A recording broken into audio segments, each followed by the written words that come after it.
পিতা বশির গাজী নিশানবাড়িয়া তালতলি।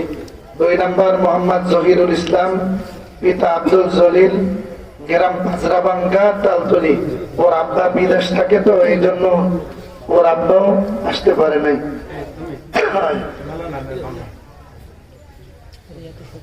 3 নম্বরে মোহাম্মদ ফাহিমুর রহমান, পিতা মোহাম্মদ শহীদুল ইসলাম, মহেশেপাড়া তালতলি।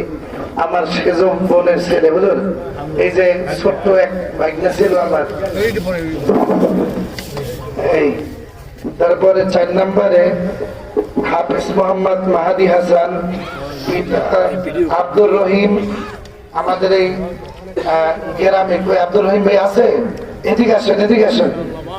হ্যাঁ হ্যাঁ, টুপি রয়েছে তো। হ্যাঁ, তাড়াতাড়ি আসেন। আপু টুপিটা দেওয়ার